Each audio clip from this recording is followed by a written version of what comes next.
अब मैं आ गई हूँ फिर से आप लोगों के बीच कुछ अनुभव बताने के लिए, कुछ आप लोगों को बोलने के लिए। सर्वप्रथम जो मैं बात बोल रही थी कि उन दिनों की बात है जब महिलाएं अपनी दहलीज पार नहीं करती थी, है ना। आज तो महिलाएं मंच को सुशोभित कर रही हैं, आज बहुत कुछ कर रही हैं। मुझे लगा कि मैं यहाँ आऊंगी और अंतर्राष्ट्रीय महिला दिवस पे आप लोगों को बताऊंगी कि अंतर्राष्ट्रीय महिला दिवस क्यों मनाया जाता है। और मेरी स्टार्ट मुझे लगा मैं न्यूयॉर्क से करूंगी, लेकिन मैडम ने बोल दिया। फिर मुझे लगा कि नहीं, अब मैं अवार्ड्स के रूप में बात करूंगी, तो टिर्की मैडम ने बता दिया। फिर मुझे लगा कि नहीं, मैं अब आंकड़ों की बात करती हूँ, तो आंकड़ों की मैं क्या बात करूं। माननीय कुलपति महोदय जी ने तो इतनी बेहतरीन ढंग से आंकड़ों की बात कर दी। आज मैं आप लोगों को सिर्फ छोटी छोटी बातें बताऊंगी, क्योंकि सारी अच्छी बातें तो खत्म हो गई, मैं क्या बोलूं। तो मैं अपनी वाणी को सिर्फ कुछ पंक्तियों से शेयर करना चाहूंगी। कुछ देर पहले हमने बहुत खूबसूरत पल देखा बच्चों, बहुत खूबसूरत पल देखा। एक बेटा को अपनी मां का मंच से स्वागत करते हुए देखा। आज के दिन हम सर्वप्रथम नमन करते हैं, सर्वप्रथम उसकी पूजा करते हैं, सर्वप्रथम उसको प्रणाम करते हैं, हम उसको साधुवाद देते हैं, उस जननी को जिसकी कोख से हमारा जन्म हुआ, उस जननी को जिसकी कोख से हमारा जन्म हुआ, उस माँ के लिए मैं एक खूबसूरत सी पंक्ति बोलना चाहती हूँ, क्योंकि महिला दिवस उस माँ के बिना अधूरा है। क्योंकि महिला की शुरुआत ही, एक व्यक्ति की शुरुआत ही माँ की कोख से होता है। और माँ के बारे में यदि हम कोई शब्द ना बोलें तो क्या है महिला दिवस? है नहीं है मेरे प्यारे बच्चों। तो मैं एक पंक्ति बोलना चाहूंगी मेरी माँ के लिए। दिन की रोशनी, दिन की रोशनी, दिन के उजाले, दिन का उजाला ख्वाबों को सजाने में बीत गया। दिन का उजाला ख्वाबों को सजाने में बीत गया। रात की नींद, रात की नींद बच्चों को सुलाने में गुजर गया। रात की नींद बच्चों को सुलाने में गुजर गया।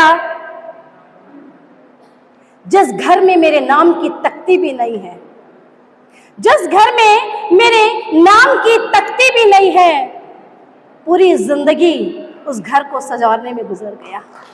पूरी जिंदगी उस घर को संवारने में गुजर गया। उस माँ का जीवन 365 दिन होता है, सिर्फ एक दिन नहीं। क्योंकि उस माँ के लिए तो एक दिन भी, 365 दिन भी शायद कम पड़ते होंगे उसके सम्मान के लिए। यदि मैं गलत हूं तो बताओ मेरे प्यारे बच्चों। क्योंकि एक पुरुष का जब जन्म होता है तो उसकी मां की गोद से ही वो सब कुछ सीखता है। और जब वो शासन करता है इस देश पे, इस समाज पे, मैंने पहले भी बोला कि उन दिनों की बात थी, आज नहीं। आज तो महिलाएं मंच को सुशोभित कर रही हैं। और आज हमारे घर की तख्ती जो है उसमें क्या लिखा है प्यारे बच्चों? घर के मुखिया के साथ मां का भी नाम लिखा हुआ है, लिखा है। क्योंकि आज मैं कानून की हूं, क्योंकि मेरे पास बोलने के लिए कोई शब्द नहीं है। मैं एक लॉयर हूं and vice chairman of Chhattisgarh judicial, माननीय सुप्रीम कोर्ट द्वारा यदि नियुक्त हूं, तो मैं सिर्फ कानून की बात करूंगी। क्योंकि आज महिलाओं को कानून की सबसे ज्यादा जरूरत है, और बिना कानून के तो हम एक कदम भी आगे नहीं बढ़ सकते। बढ़ सकते हैं क्या बच्चों? क्योंकि हर जगह तो हमारे कानून हैं। हम बोलते हैं तो हमारे ऊपर कानून है, हम चलते हैं तो हमारे ऊपर कानून है, कोई कार्य यदि हम करते हैं तो भी हमारे साथ हमारा कानून है। तो यदि हम महिलाओं की बात करते हैं तो ये उन दिनों की बात थी जब महिलाओं को तजव्वो नहीं दिया जाता था, लेकिन आज महिलाएं पुरुष के बराबरी कदम उठा रही हैं, साथ में चल रही हैं। जैसे कि सबसे पहला उदाहरण आपको देती हूं मैं, माननीय सुप्रीम कोर्ट ने हमें क्या अधिकार दिया है कि किसी भी स्कूल में यदि हम बच्चे का एडमिशन कराते हैं तो पहले सिर्फ पिता का नाम लिखा जाता था, लेकिन आज मां का नाम भी है। यदि हम किसी जमीन की रजिस्ट्री कराते हैं तो आज पुरुष बोलता नहीं, हम महिला के नाम पे पहले कर लेते हैं क्योंकि उसको 30% का आरक्षण मिल रहा है। लेकिन मैं बोलती हूं प्यारे बच्चों, यदि हमें समानता का अधिकार आपने दिया है तो हमें आरक्षण की भीख नहीं चाहिए। हम क्यों भीख लें आरक्षण की? क्योंकि महिलाएं तो पुरुष से 4 कदम आगे बढ़कर चल रही हैं। क्योंकि मैंने आपको पहले भी बताया था मेरे प्यारे बच्चों कि बेटे तो भाग्य से उत्पन्न होते हैं, लेकिन बेटियां सौभाग्य से। बेटियां तो सौभाग्य से होती हैं क्योंकि एक नहीं 2-2 कुल का नाम रोशन करती हैं। बेटियां एक नहीं 2-2 कुल का नाम रोशन करती है। और उसी संदर्भ में बताऊं बेटा कि आज की जो नारी होती है वो पुरुष से 2 कदम आगे है। इसका कारण क्या है? क्योंकि एक नारी घर को भी संभालती है और ऑफिस को भी संभालती है। जब एक नारी अपने घर की दहलीज को पार करती है तब वो पूरे घर की रूपरेखा तैयार करती है।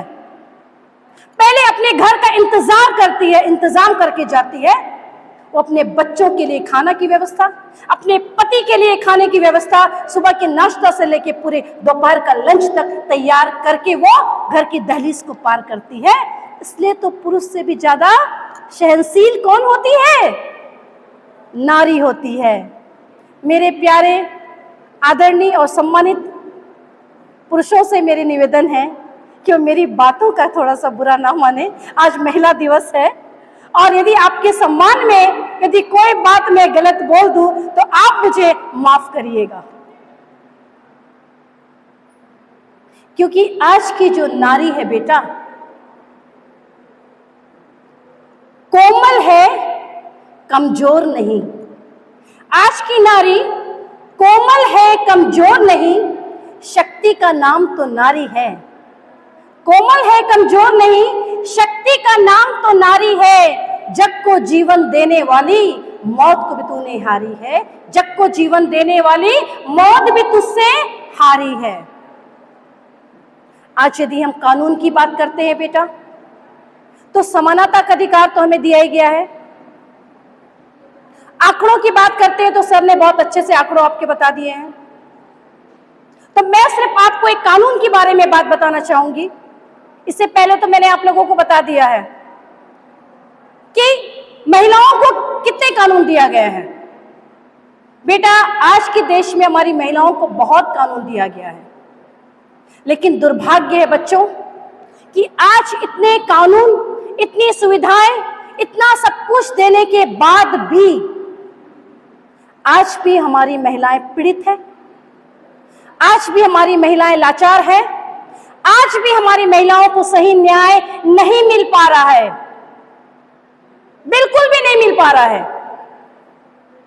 पहले भी मैंने आपको बताया था कि जब देश में आज जब भी हम कोई न्यूज चैनल देखते हैं या कोई न्यूज़पेपर देखते हैं तो उसकी हेडलाइन रहती है कि 3 साल की बच्ची से लेके 60 साल की बुजुर्ग महिला तक को नहीं छोड़ा जा रहा है। और तभी बेटा एक आपकी जैसी एक नन्ही सी परी थी, एक छोटी सी गुड़िया, और जब उसके साथ इस देश में सेक्सुअल हरासमेंट हुआ तब उसकी गूंज पूरे देश में उठी। तब माननीय सुप्रीम कोर्ट ने निर्देश किया और 2013 में एक विधेयक पारित हुआ। कब हुआ बेटा? 2013 में। और माननीय सुप्रीम कोर्ट के निर्देश पे हर एक स्टेट पे एक चेयरपर्सन, उसके वाइस चेयरपर्सन और कुछ मेंबर्स रहेंगे। विशाखा समिति। आज भी किसी को नहीं मालूम है कि विशाखा समिति क्या होती है। यदि कोई महिलाएं अपने काम कर रही है वर्किंग प्लेस पे या काम के दौरान किसी भी महिला के साथ यदि कोई सेक्सुअल हैरेसमेंट होता है, बच्चियों के साथ यदि स्कूल में, कॉलेज में या कहीं पर भी, तब एक विशाखा समिति जो माननीय सुप्रीम कोर्ट की गाइडलाइन की तरह हर एक स्कूल, कॉलेज में या हर एक डिपार्टमेंट में होना चाहिए, और स्टेट में एक चेयरपर्सन, उसके वाइस चेयरपर्सन और कुछ मेंबर्स, और जिसकी मैं वाइस चेयरपर्सन अब छत्तीसगढ़ हूं। यदि महिलाओं को या हमारी बच्चियों को कहीं भी न्याय नहीं मिल पा रहा है, क्योंकि हमेशा तो देखने को आता है ना बच्चा कि यदि हमारे साथ कुछ अन्याय हो रहा है या कोई सेक्सुअल हरासमेंट हो रहा है या हमारे साथ कोई परेशान कर रहा है, हमारा शोषण कर रहा है, तो वो बच्चियां या महिलाएं डर जाती हैं, वो कंप्लेंट तक लिखाने नहीं जाती, जबकि उनको बहुत सारे राइट्स दिए गए हैं कानून में। वो अपनी कंप्लेंट भी नहीं लिखवाने जाती, क्योंकि उन्हें ऐसा लगता है कि उन्हें न्याय नहीं मिलेगा, क्योंकि जो व्यक्ति होगा वह प्रभावशाली होगा, कोई राजनीतिक व्यक्ति होगा या कोई ऐसा प्रभावशाली होगा जिसके फोन से आने से या जिसके प्रभाव से हमें न्याय नहीं मिल पाएगा। नहीं मेरे प्यारे बच्चों, ऐसा नहीं है। मैंने कहा ना कि माननीय सुप्रीम कोर्ट ने गाइडलाइन तैयार की है, तब मैंने आप लोगों को सबको नंबर दिया है कि तब आप हमें कॉल करिएगा। जब कहीं से आपको न्याय नहीं मिलेगा तो आप हमें कॉल करिएगा, और हमारी बात को कोई नहीं टाल सकता बेटा, क्योंकि हमको जो एप्लीकेशन दिया जाता है, हमारी मीटिंग होती है हाई कोर्ट में, और तुरंत उसको हम उस डिपार्टमेंट को फॉरवर्ड कर देते हैं और उसमें एफआईआर हो जाता है।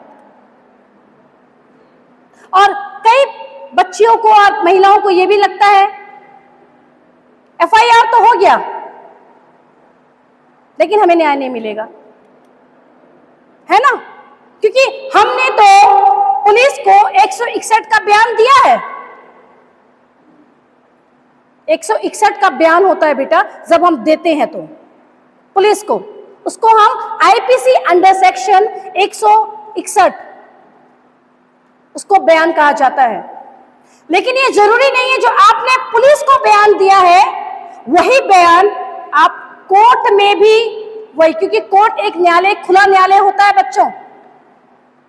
यदि कोई आपसे कोरे कागज में साइन करवा लिया, कोई पुलिस या कोई भी, और आपको बयान लिखवा दिया जबरदस्ती, दबाव में या किसी में, तो ये जरूरी नहीं है कि वो बयान आप वही बयान दो या उसी बयान के आधार पे आपको न्याय मिलेगा, ये जरूरी नहीं है। क्योंकि यदि आप न्यायालय में जाते हो बेटा, वो खुला न्यायालय है, और यदि आपको डर लगता है कि हम सबके सामने कैसे बयान देंगे, तो मैं आपको बता दूं कि एक महिला के लिए उसका नाम, उसकी पहचान, उसका चेहरा कभी नहीं दिखाया जाता, ना बताया जाता है। और न्यायालय में बेटा कैमरा प्रोसीडिंग होता है, जहां पे सिर्फ अकेले व्यक्ति अपना बयान देता है। जहां पे महिला है तो महिला जज, महिला वकील, महिला पुलिस वाला, महिला टाइपिस्ट और डिफेंस लॉयर और पब्लिक प्रोसिक्यूटर जो होता है वो भी महिला। और आपसे पूछा जाएगा कि ये जो आपको पढ़ के सुनाया जाएगा, ये जो आप बयान दे रहे हो, क्या यही बयान आपने पुलिस को दिया था या आपके दस्तखत हैं?